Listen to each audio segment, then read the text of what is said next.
Hey besties! Today I have got a massive book haul for you. I am super excited. I was down to having only 3 books left in the house, and that is not okay. I DNF'd so many books in between my last video where I had a lot of fantastic reads that I loved. Then I just went through a whole bunch of books that they just weren't grabbing me. I read the first couple chapters and DNF'd it. So all I had left was 3 books, and that is not good. I cannot be down to, I only feel safe if I've got a good stack of books that I haven't yet read. So I brought home a massive stack of books. So let's get started. First, we have People Like Them by Samira Sadira. It's a pretty cover, a nice little wintry cover. Everyone in the sleepy French alpine village of Carmack knows one another, and most of its residents look alike until Bakary and Sylvia arrive with their 3 children. Wealthy and flashy with an impressive chalet and 3 expensive cars, the family of 5 are outsiders in the small town. Despite their differences, they form an uneasy friendship with their next-door neighbors. But when both families begin experiencing financial difficulties, the underlying class and racial tensions of their relationship come to a breaking point and the unthinkable happens. You know how I love neighborhood thrillers. Well, this I thought sounded rather interesting. We'll see. I have never read anything by this author, so we'll see. I gotta find a spot to set all these books here. It's a huge stack.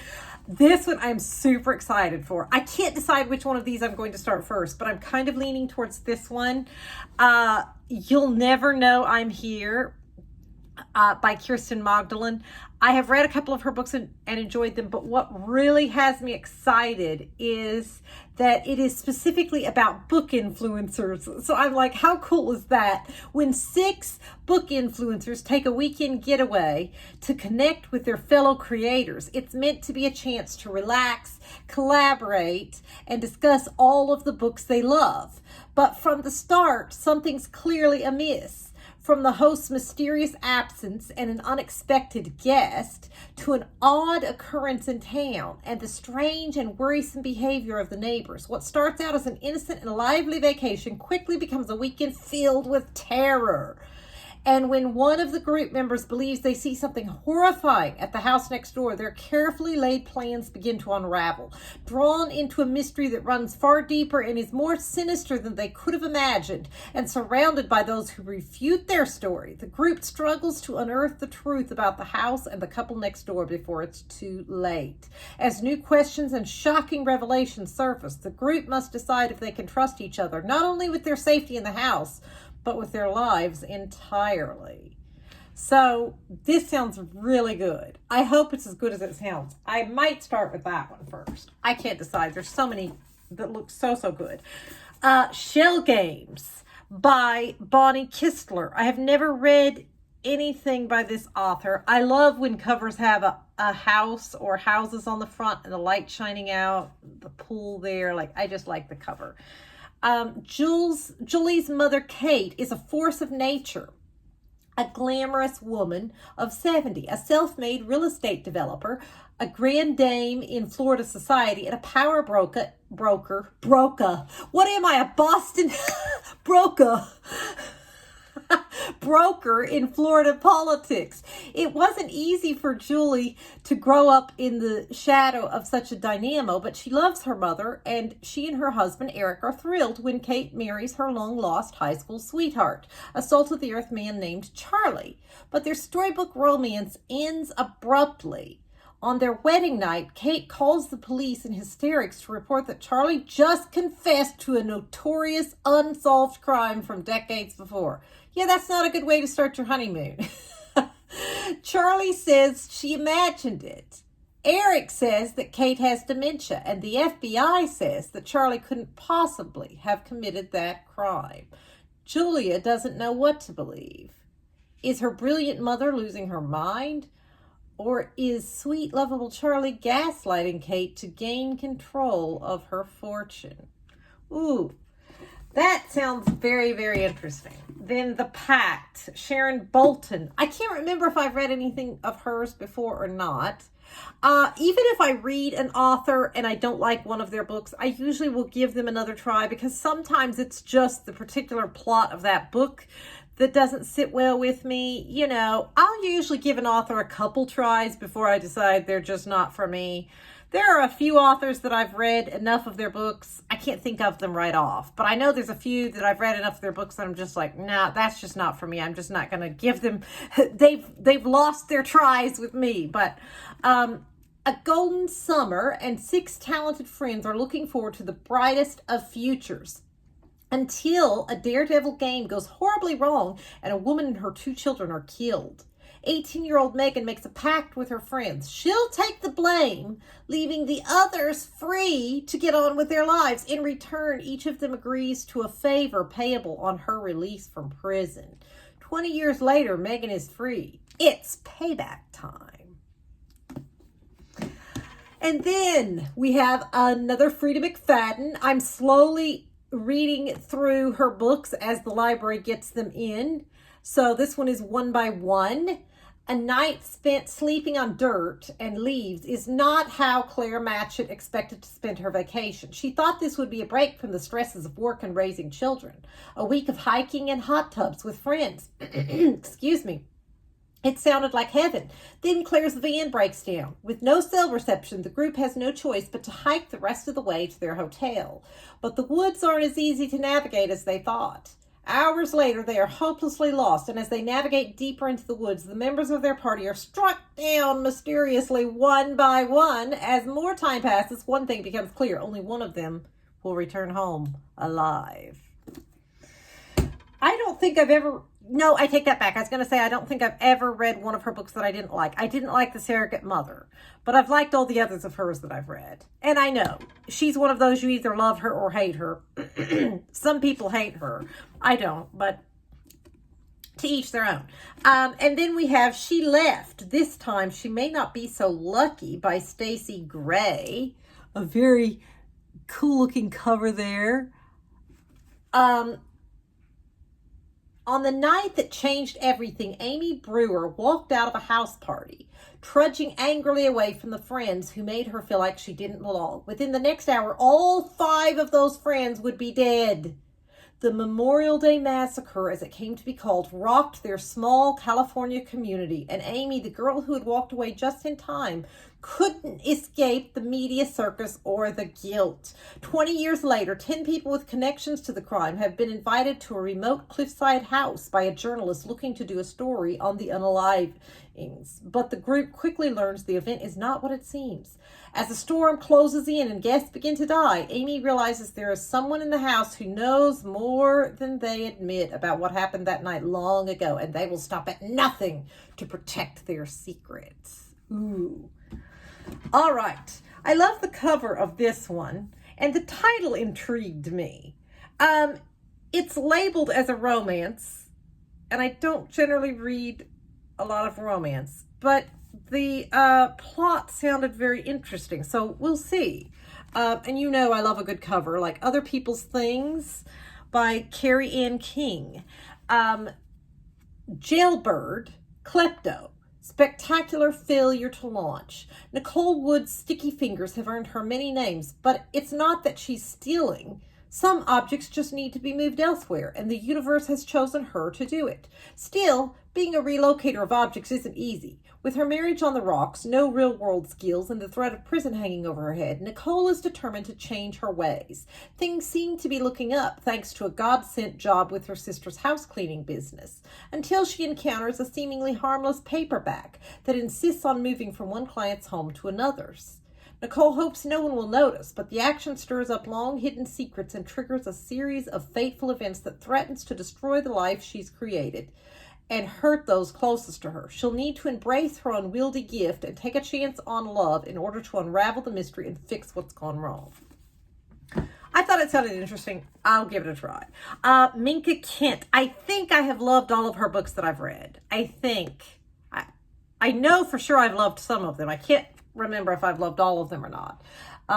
Imaginary Strangers. Camille Prescott has it all. A doting husband, 2 children, a charming home in a seaside enclave, and a beautiful fixed smile that exudes normalcy. But behind her polished mask lurks a much different Camille, one with a padlocked vault of secrets. Raised by a vindictive and psychotic woman, Camille has gone to great lengths to bury her past, and for good reason. If her mother ever finds her, she will unalive her. But nothing can prepare Camille for the day her 6-year-old daughter, Georgie, starts showing signs of unsettlingly familiar behavior, including an imaginary new friend who casts a disturbing influence on everything the little girl says and does. Worse than that, Georgie's imaginary friend knows things about Camille's childhood, things Camille has never told a soul. Is it a coincidence, or is Georgie's imaginary friend not so fictional after all? Ooh, does that not sound fantastic? Okay, now this one. I love Lucinda Berry. She's one of my go-to authors. I have read just about everything that she has written. However, just like I mentioned in the last book haul video that John Mars is very dark, Lucinda Berry is also very dark. But her books are always very good. However, this one is a very sensitive topic, so I don't know if I'm going to be able to get through it or not.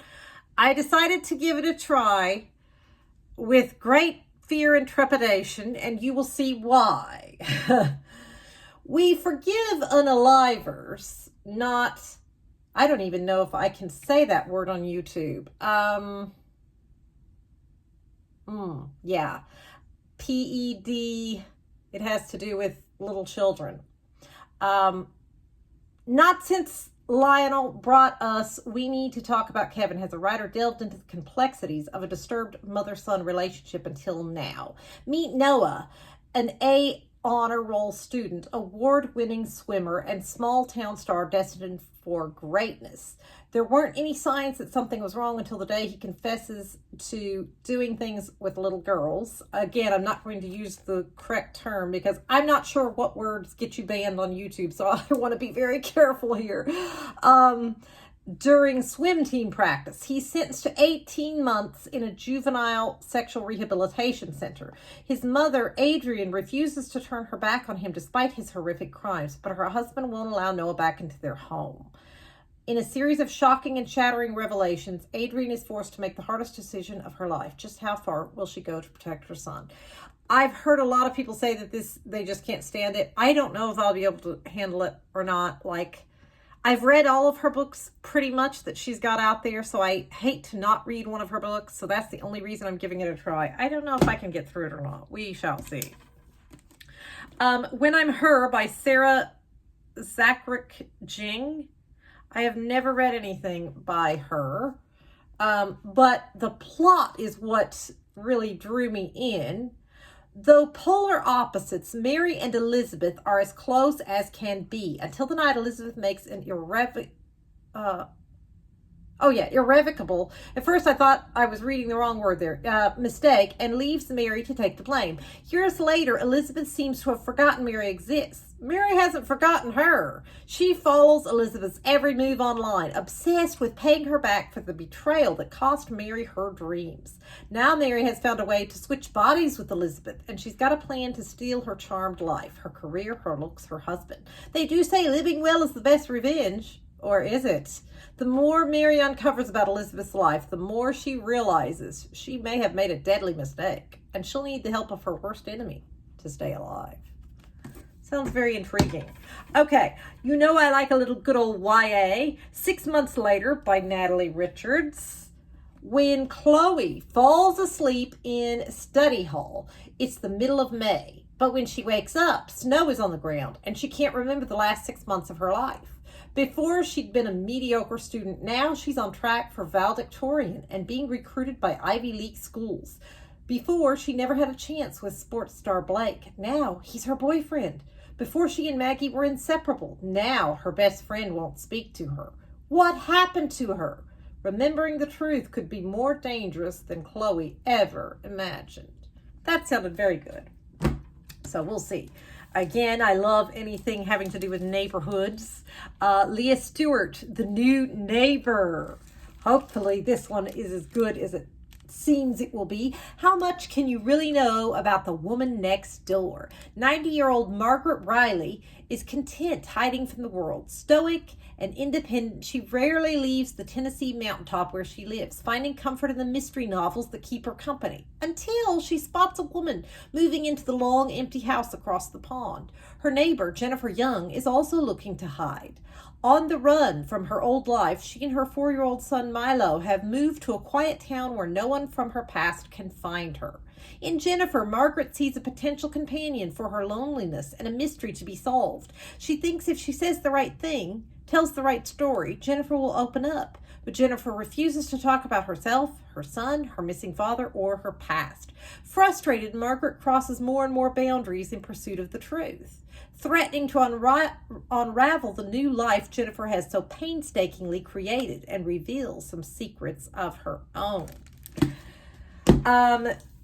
Keep Her Safe by Sophie Hannah. She's the most famous unalived victim in America. What if she's not dead? Keep her safe. Pushed to the breaking point, Kara Burrows flees her home and family and escapes to a 5-star spa resort she can't afford. Late at night, exhausted and desperate, she lets herself into her hotel room and is shocked to find it already occupied by a man and a teenage girl. A simple mistake at the front desk. But soon, Kara realizes that the girl she saw alive and well in the hotel room is someone she couldn't possibly have seen. The most famous unalived victim in the country, Melody, whose parents are serving natural life sentences for her unaliving. Kara doesn't know what to trust. Everything she's read and heard about the case, or the evidence she saw with her own eyes. Did she really see Melody? And is she prepared to ask herself that question and answer it honestly, even if it means risking her own life? And then An Honest Man by Michael Coriata. Look at that fish hook there. Israel Pike was an unaliver, and he was an honest man. They were not mutually exclusive. After discovering 7 men unalived aboard their yacht, including 2 Senate rivals, Israel Pike is regarded as a prime suspect. A troubled man infamous on Salvation Point Island for unaliving his own father a decade before, Israel has few options, no friends, and a life-threatening secret. Elsewhere on the island, 12-year-old Lyman Rankin seeks shelter from his alcoholic father in an abandoned house, only to discover that he is not alone. A mysterious woman greets him with a hatchet and a promise, "Make a sound and I will unalive you." As the investigation barrels forward, Lyman, Israel, and the fate of the case collide in immutable ways. Writing with mounting suspense, stirring emotion, and a deep understanding of character, Coriata continues to prove why Stephen King has called him a master, and Michael Connelly has deemed him one of the best, plain and simple. Then Lenny Marks gets away with Unaliving by Karen Main, I guess. Again, I've never read anything by her. Lenny Marks is excellent at not having a life. She bikes home from work at exactly 4 p.m. each day, buys the same groceries to make the same meals every week. This sounds like me. And owns 36 copies of The Hobbit. Well, that would not be me. Currently arranged by height. The closest thing she has to a friendship is playing Scrabble against an imaginary Monica Geller while watching Friends reruns. And Lenny Marks is very, very good at not remembering what happened the day her mother and stepfather disappeared when she was still a child. The day a voice in the back of her mind started whispering, "You did this," until a letter from the parole board arrives in the mail. And when her desperate attempts to ignore it fail, Lenny starts to unravel. As long-buried memories come to the surface, Lenny's careful routines fall apart. For the first time, she finds herself forced to connect with the community around her, and unexpected new relationships begin to bloom. Lenny Marks may finally get a life, but what if her past catches up to her first? Equal parts heartbreaking and heartwarming, Karen Main's stunning debut is an irresistible novel about truth, secrets, vengeance, and family lost and found, with a heroine who's simply unforgettable. It sounds very good. I see Sally Hepworth says, a book you will devour. I love Sally Hepworth. Okay, and then a book that came out in January, I believe, The Business Trip, by Jessie Garcia. Stephanie and Jasmine have nothing and everything in common. The two women don't know each other, but have boarded the same plane. Stephanie is on a business trip, and Jasmine is fleeing an abusive relationship. After a few days, they text their friends the same exact messages about the same man. Soon, the messages become stranger and more erratic, and then the two women vanish. The texts go silent, red flags go up, and panic sets in. When Stephanie and Jasmine are each declared missing and in danger, it begs the question, who is Trent McCarthy? What did he do to these women, or what did they do to him? Twist upon twist, layer upon layer, nothing as it seems. The business trip takes you on a descent into the depths of a mastermind manipulator. But who is playing whom? And lastly, The Best Lies by David Ellis. Leo is a crusading attorney with unthinkable skeletons in his closet. He's also a diagnosed pathological liar. When a predatory gangster with a long list of victims is found dead and Leo's fingerprints show up on the unaliving weapon, no one believes a word he says in his own defense, but he might be the FBI's only shot at taking the gangster's even more lethal boss. Risk his life going undercover for the feds, or head straight to prison for unaliving? Leo accepts the FBI's offer, but it comes with a price, including a collision course with his ex, Andy, a former cop, and the one who got away. Anyone else forced to walk this tightrope between an ambitious FBI agent and a cruel, calculating crime boss would fail. But this isn't Leo's first balancing act, and he still has a few tricks up his sleeve. All right. I don't know which book to pick first. Which book would you pick first? I'm not sure. There's so many good ones. Oh my goodness, I can't wait to dive into them. All right, I will see you Saturday, probably Saturday or Sunday, most likely Saturday, for my reading wrap up of this week, and hopefully I'll have a lot of good 5-star or at least 4-star reads to report. All righty, I will see you then.